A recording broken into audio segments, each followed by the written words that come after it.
Ya, namanya sekolah yayasan itu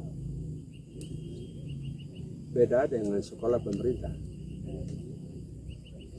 Kalau sekolah pemerintah itu semua hal itu ditanggung oleh pemerintah. Gedungnya, guru-gurunya, apa kesejahteraannya, gaji apa semua. Tapi kalau sekolah yayasan itu ya pemerintah bantu, ada bantuan pemerintah menyangkut gedung, juga ada tenaga-tenaga subsidi, tetapi dalam sejumlah hal itu adalah juga keterlibatan dari yayasan, dan itu diharapkan ada peran serta dari jemaat, dari umat. Nah, seringkali jemaat itu yang punya orang tua, ya memang kita harapkan supaya jemaat setempat itu mesti proaktif untuk memberikan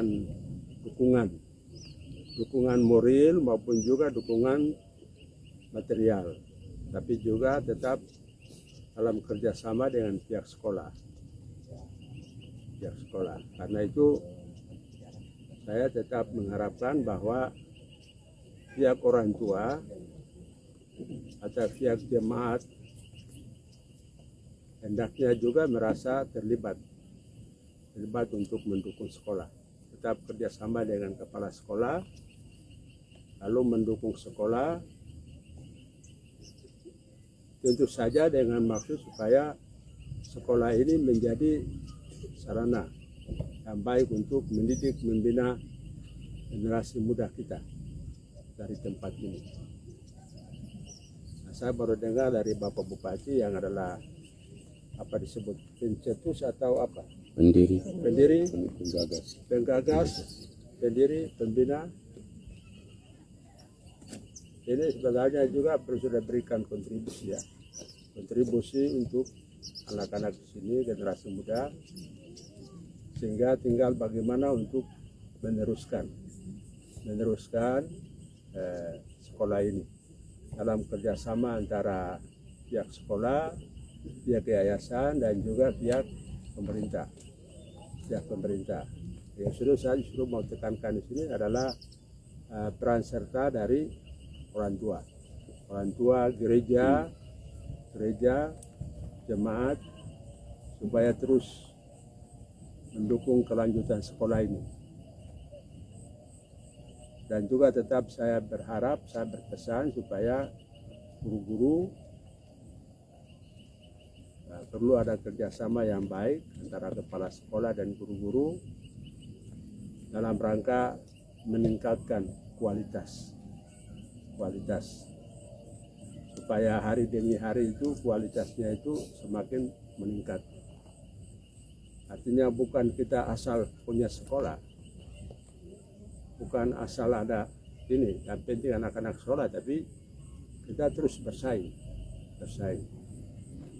Terutama dengan tempat-tempat lain di luar Indonesia, di tempat lain di Jawa atau Sumatera atau apa, supaya kita punya pembangunan pendidikan ini di Papua, juga di Warope ini juga tidak kalah saing dengan tempat-tempat yang lain. Bisa diperhitungkan, tidak dianggap kacang-kacang atau tidak dianggap abal-abal, tapi kita berikan kontribusi yang besar, yang berkualitas juga kepada masyarakat, dan kita mesti diperhitungkan. Itu baik dari sisi kualitas, tapi juga dari sisi pembinaan karakter, pembinaan iman, pembinaan karakter. Saya kira ini sekolah-sekolah yayasan, sekolah-sekolah Kristen memang perlu. Jadi kita tidak hanya membina supaya dia jadi pintar, kecerdasan intelektual, tapi juga memang perlu diimbangi dengan kecerdasan emosionalnya, kecerdasan imannya, kecerdasan dalam hal afeksinya, kecerdasan dalam hal skill, hal-hal macam ini memang perlu kita imbangi. Dalam rangka itu hendaknya guru menjadi model role play untuk siswa-siswi, di mana dididik, di mana dibina. Karena anak itu pasti belajar dari gurunya. Dan kalau memang anak-anak itu sampai pada cita-cita mereka jadi manusia, pasti punya kebanggaan tersendiri untuk gurunya. Pada saat ini saya juga sebagai guru merasa bangga ketika bertemu dengan Bapak Bupati Waropen, Bapak FX Mete, Bapak Dr. FX Mete Mengisi. Beliau ini adalah siswa saya yang saya sendiri bina, yang sendiri didik di sekolah maupun juga di asrama, juga dengan kegiatan pembinaan iman di gereja, sehingga pada akhirnya sudah jadi orang yang berguna. Itu kita guru-guru itu merasa puas, merasa bangga bahwa bukan kita mau sombong, tidak apa-apa juga kita sombong karena memang kita sudah ada bukti, sudah buktikan. Tapi kalau kita sudah buat itu, lalu generasi itu terus bertambah, berarti justru bapak ibu guru yang justru menjadi nama yang baik, punya nama yang baik. Ya, dikatakan bahwa pahlawan tanpa nama. Nah, saya bicara ini bukan bapak ibu guru tidak selama ini tidak bikin apa-apa, tapi ini sebagai motivasi, sebagai dorongan supaya kita terus bekerja, melayani yang terbaik untuk kemuliaan Tuhan dan juga untuk pelayanan bagi sesama. Selalu saya katakan kepada guru-guru saya di Jayapura bahwa jangan bertugas sekedar ada SK. Untuk tugas pelayanan, mengajar, mendidik, membina di sekolah itu adalah tugas panggilan. Tugas panggilan. Dan Tuhan sendiri memberikan SK kepada kita. Dan pada akhirnya itu Tuhan akan meminta tanggung jawab bagi kita, dari guru, dari pegawai. Maka kita mesti bekerja dengan takut pada Tuhan, tapi juga bekerja untuk melayani. Nah, itulah yang saya sampaikan pada saat ini. Sebenarnya bukan ada sesuatu maksud dengan penyampaian saya ini karena ada sesuatu, tidak, tapi hal-hal macam ini sebagai dorongan yang selalu saya sampaikan juga kepada guru-guru di mana saya bertugas. Saya juga mengelola banyak sekolah, sekitar 80-an sekolah dari TK, SD, SMP, SMA, sehingga hal-hal inilah yang saya suruh sampaikan.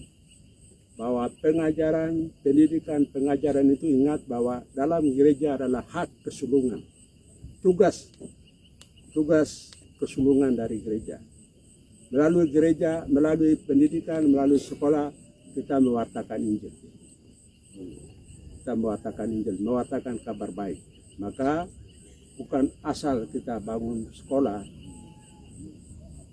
tetapi lewat sekolah itu kita mewartakan kabar baik.